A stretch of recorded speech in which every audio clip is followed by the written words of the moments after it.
नमस्कार दोस्तों, स्वागत है आप सबका आज के इस सेशन में। दोस्तों माफ़ कीजिएगा, थोड़ा लेट हो गया, तबीयत के कुछ इश्यूज़ थे। एनीवेज हम लोग कंटिन्यू रखेंगे यहाँ पर। आज के क्लास में जो हम लोग बहुत ही इंपॉर्टेंट टॉपिक डिस्कस करने वाला है वो यह है दैट सिलेबस के ऐसे बहुत सारे टॉपिक्स हैं जिसमें करंट अफेयर्स का इंक्लूजन बहुत ज़्यादा इंपॉर्टेंट हो जाता है।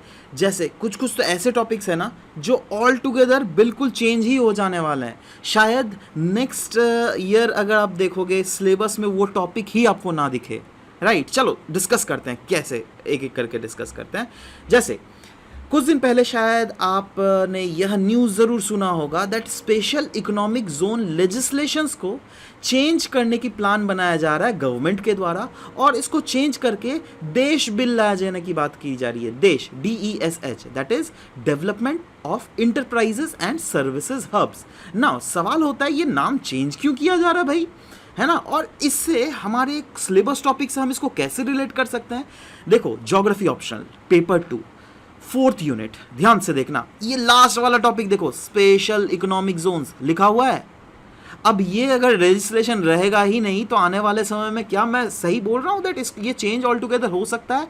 एब्सोल्युटली। नाउ पहले तो हम लोग फोकस करेंगे दैट ये स्पेशल इकोनॉमिक जोन लेजिस्लेशन को चेंज क्यों किया जा रहा है। देखो, कोई भी अगर कानून चेंज होता है तो ऑफकोर्स शायद उस कानून में कुछ ना कुछ गलती होगा, उसीलिए उसको चेंज किया जा रहा होगा। राइट, जी हाँ दोस्तों, ये कानून भी जो है ना WTO के तहत प्रॉपर कानून नहीं है, कुछ कॉम्प्लिकेशंस है। राइट, अगेन उतना अभी के लिए भीतर में हम लोग नहीं जा रहे हैं क्योंकि मैं आशा करता हूँ दैट बहुत चीज़ आप लोग खुद से भी पढ़ लेते होंगे।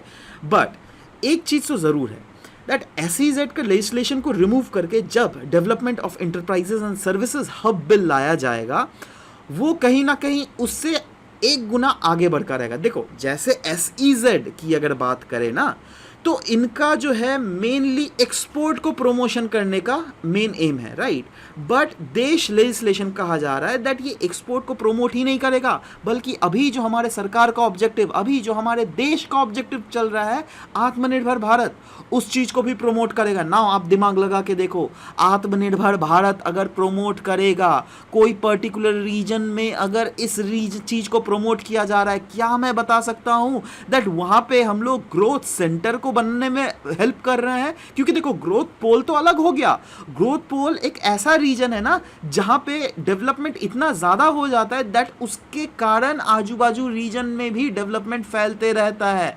बट क्योंकि इनिशियल स्टेज में हम लोग जहां तक बात करें SEZ का, देश का बात करेंगे जो फ्यूचर में, राइट, वो मोर और लेस कहीं ना कहीं ब्राउन फील्ड या फिर आप बोल सकते हो प्रिडोमिनेंटली ग्रीन फील्ड प्रोजेक्ट्स होते हैं जहां पे इनिशियल फेज में चीज़ों को सेटअप की जाती है। मैं ऐसा नहीं बोल रहा हूँ दैट हाँ ब्राउन फील्ड नहीं होते हैं, बिल्कुल होते हैं। राइट, बट क्योंकि अभी तक तो उनका एम था एक्सपोर्ट प्रमोशन। राइट, तो इसीलिए क्या होता था ना दैट एक पर्टिकुलर रीजन को सरकार थोड़ा टैक्स ऑफ बेनिफिट्स इस टाइप के प्रोवाइड करती थी। राइट, और उस रीजन का एज अ होल डेवलपमेंट हमें देखने को मिलता था। राइट, मतलब उस रीजन को या तो आप ग्रोथ सेंटर भी क्लियरली बोल सकते हो, ग्रोथ पोल को यहाँ पर बिल्कुल नहीं बोलेंगे, लेकिन ध्यान देना मैंने क्लास में बिल्कुल पढ़ाया हुआ है ग्रोथ सेंटर क्या होता है, ग्रोथ पोल क्या होता है, इन चीज़ों को पढ़ाया हुआ है। राइट, तो उसके हिसाब से हम इसको फैक्ट को हम लोग चेंज कर सकते हैं ना। आप बोलिएगा सर क्या इससे SEZ का ऑल टुगेदर डेफिनेशन चेंज हो जाएगा जो हम लोगों ने पढ़ा है? नहीं नहीं, डेफिनेशन तो वही रहेगा दैट यह एक एरिया या फिर इंडस्ट्रियल जोन होता है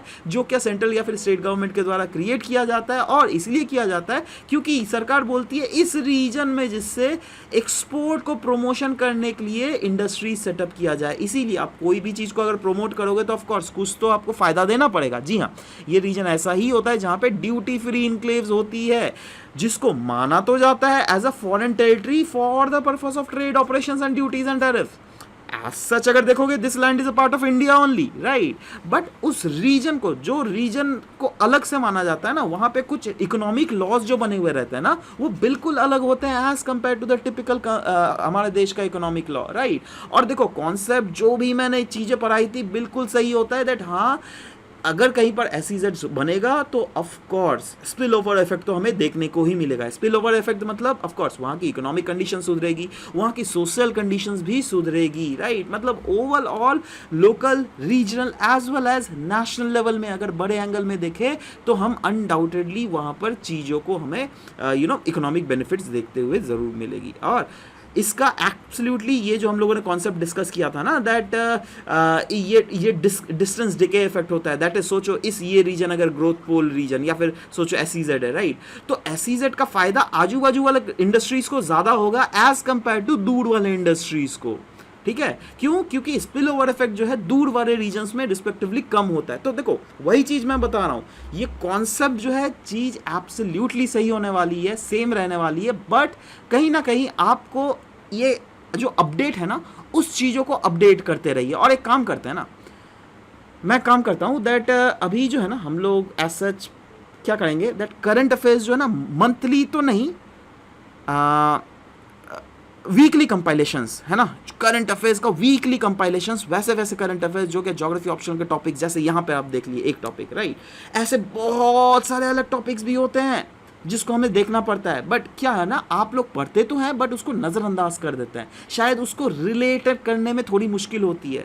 but don't worry, we will help you up. आपको कभी भी कैसा भी अगर हेल्प का ज़रूरत है, अगर आपके पास डायरेक्ट मेंटोर नहीं है, then do come to us, do visit our website, and of course you can anytime enroll to our courses जहाँ पे 20 के 20 यूनिट्स फुल कवर किए जाएंगे with answer writing, with special doubt clearing. आपको क्या चाहिए, जो भी आपको चाहिए, just do contact to these numbers, will surely help you out, right. So anyways just contact us. Anyways या नेक्स्ट दोस्तों ये न्यूज़ देख लेते हैं, fish bone channel plantation method. Now या what is this man, fish bone. देखो मछली कभी आपने खाया है, मछली कैसा होता है बताओ तो, देखो कुछ ऐसा होता है मछली, ठीक है, और उनकी बोन्स जो है ना वो कुछ इस टाइप के बोन्स होती है ना। अब देखो जैसे फिश का बोन है वैसे ही यहाँ पर भी आपको कुछ स्ट्रक्चर दिख रहा है, वैसे ही देखो ये रियल टाइम में इस टाइप के कुछ स्ट्रक्चर आपको दिख रहा है। और ये क्या है, ये एक चैनल प्लांटेशन मेथड है जिससे सलाइन बैरन लैंड को फर्टाइल बनाने की बात की जा रही है। क्या हम लोग अभी नहीं पढ़ रहे हैं तो दुनिया भर में जो है आपका जाकर डेजर्टिफिकेशन फैल रहा है, क्या हम उसको रोकने की नहीं बात कर रहे हैं? Absolutely right. क्या हमारे टॉपिक में लैंड डिग्रेडेशन को रोकने की नहीं बात की गई है एनवायरमेंटल ज्योग्राफी में? एब्सोल्युटली बिल्कुल बात की गई है। क्या आपके पास वो वेरियस लेजिस्लेशंस या फिर एडुकेशनल चीज़ें तो हमें पढ़नी ही पड़ेगी ना, दैट हाँ कौन कौन से ऐसे एडुकेशनल चीज़ें हैं जिसके थ्रू हम लोग लैंड डिग्रेडेशन को रोक सके, ओवरऑल प्लांटेशंस को बढ़ाया जा सके, राइट। तो उसी डायरेक्शन में क्या आप इसको एज अ केस स्टडी इस्तेमाल कर सकते हो? और अगर इस्तेमाल करोगे तो क्या आपका वैल्यू एडिशन बढ़ेगा? बहुत हद तक बढ़ जाएगा, ट्रस्ट मी, क्योंकि recently I have been checking few copies of few of the students and they have presented this answer and I was absolutely shocked. Wow man, क्या आंसर, मतलब अगर आप करंट अफेयर्स के चीज़ों को इंक्लूड करते हो ना, यही तो खूबसूरती होती है कला की। देखो ना, आप ज्योग्राफी ऑप्शनल के हो, आपके जो कॉम्पिटिटर है वो भी है same, but cut throat competition है, गला काटने वाला कंपटीशन है, वो आपसे बहुत आगे निकलने की कोशिश करेंगे, बट आपको उसको भी पीछे छोड़ना है, राइट। कैसे छोड़ोगे भाई? देखो स्टैटिक पार्ट तो दोनों को ऑलमोस्ट सेम आएगा, बट क्या डायनामिक पार्ट में डिफरेंस कर सकते हो? अगर कर सकते हो तो करो, इन लेसन्स को देखो, प्रॉपरली देखो, राइट। कभी भी हेल्प की ज़रूरत है बिल्कुल just contact us, will surely help you out. Anyways बढ़ते हैं नेक्स्ट सेशन के और नेक्स्ट बेसिकली न्यूज़ जो कि आप ऑफकोर्स ज्योग्राफी ऑप्शन के टॉपिक से रिलेट कर सकते हैं। It is regarding energy conservation. देखो एनर्जी सिक्योरिटी आपका टॉपिक है ना, तो देखो उससे भी आप इसको रिलेट कर सकते हैं। कैसे? सैंड बैटरी की बात की जा रही है, कहा जा रहा है सैंड बैटरीज कैसा वर्क किया जाता है, क्योंकि रिसेंटली अगर यूरोपियन कंट्री में देखोगे सैंड बैटरी को एक्चुअली लार्ज स्केल में डिप्लॉय किया जा रहा है। नाउ सैंड बैटरी होता क्या है? देखो सैंड बैटरी से क्या होता है ना, एक चेम्बर होता है ना, ये सोचो ये सैंड बैटरी का चेम्बर है। अब यहाँ पे जो है सैंड में स्टोर किया जाता है हीट। वो कौन सा हीट? रिन्यूएबल एनर्जी से प्रोड्यूस किया हुआ हीट। ध्यान से देखना, रिन्यूएबल एनर्जी से प्रोड्यूस किया हुआ हीट यहाँ पे स्टोर किया जा रहा है। और लीन सीजन्स या फिर विंटर सीजन के समय जब बहुत ज़्यादा हाई हो जाता है कॉस्ट, एनर्जी प्राइसेस बहुत ज़्यादा बढ़ जाते हैं, तब इन बैटरीज को डिस्चार्ज किया जाएगा। इन बैटरीज से हॉट एयर रिलीज़ किए जाएंगे और उन हॉट एयर से आपका एक तो हाउस हीटिंग सिस्टम या फिर स्विमिंग पूल को गर्म करने के लिए, तो ओवरऑल एनर्जी का इस्तेमाल जिससे किया जा सकता है। तो क्या हम इसको एज अ केस स्टडी इस्तेमाल कर सकते हैं अपने एनर्जी सिक्योरिटी वाले टॉपिक से? एनर्जी सिक्योरिटी अगर देखिएगा बहुत एग्जॉस्टिवली हम लोगों ने डिस्कस डिस्कस किया था अपने क्लास में, राइट, जहाँ पे हम लोगों ने बोला था दैट हाँ, इंडिया के कंपैरिजन वेस्टर्न वर्ल्ड कितनी एनर्जी इस्तेमाल कर रही है, इंडिया के कंपैरिजन रशिया कितना एनर्जी इस्तेमाल कर रहा है, इंडिया के कंपैरिजन चाइना कितना एनर्जी इस्तेमाल कर रहा है, इंडिया के कंपैरिजन बांग्लादेश कितना एनर्जी इस्तेमाल कर रहा है, इंडिया के comparison African countries on an average कितने कंट्रीज इस्तेमाल कर रहे हैं, इंडिया के रिस्पेक्टिव ऑन एन एवरेज अगर आप देख लोगे low income least income countries वो कितने एनर्जी डिप्लॉय कर रहे हैं। तो ये सब कुछ हम लोगों ने पढ़ा हुआ है, सब कुछ तो बार बार तो यहाँ पे नहीं डिस्कस कर सकते हैं ना जी, राइट। तो एनीवेज आप इन चीज़ों को अच्छे से अपने नोट कॉपी में बिल्कुल लिख देना दोस्तों, क्योंकि ये सब लिखोगे ना, ट्रस्ट मी, कोई भी दुनिया की शक्ति आपको कम लम्बा लाने से रोक ही नहीं सकती। चलो आगे बढ़ते हैं लिस्बन डिक्लेरेशन को लेकर, right, achieving carbon neutrality by 2040। देखो दुनिया भर में ये क्लाइमेट रिलेटेड तो कितने सारे अभी तक आपने टॉपिक कर लिए होंगे भाई, है ना। और अभी recently United Nations ocean conference खत्म हुआ है, राइट। और देखो वैसे तो प्रीलिम्स का भी क्वेश्चन बन रहा है दैट हाँ, यूनाइटेड नेशन ओशन कॉन्फ्रेंस में लिस्बन डिक्लेरेशन को साइन किया गया था। बट लिस्बन डिक्लेरेशन बोलती क्या है, वो बोलती है दैट 2040 तक ही कार्बन न्यूट्रलिटी अचीव करना है। वैसे इंडियन गवर्नमेंट का क्या प्लान लिया हुआ है दैट हम लोगों ने 2070 तक करना है, दुनिया ने क्या प्लान लिया हुआ है 2050 तक करना है। बट क्या ये टारगेट्स अचीव हो पाएगा? बट एनीवेज लिस्बन डिक्लेरेशन ने और भी 10 साल घटा दिया है, 2040 ले भाई, है ना। और इसके थ्रू मेन क्या काम है दैट एलोकेट करना fund to research on ocean acidification, climate resilience as well as surveillance। और ट्रस्ट मी, जब इस टाइप के एग्जाम्पल्स भी आप अपने क्वेश्चंस में लिखोगे, the value addition will be great, don't worry. ये तो एक झलक है, ट्रस्ट मी, ये एक झलक है।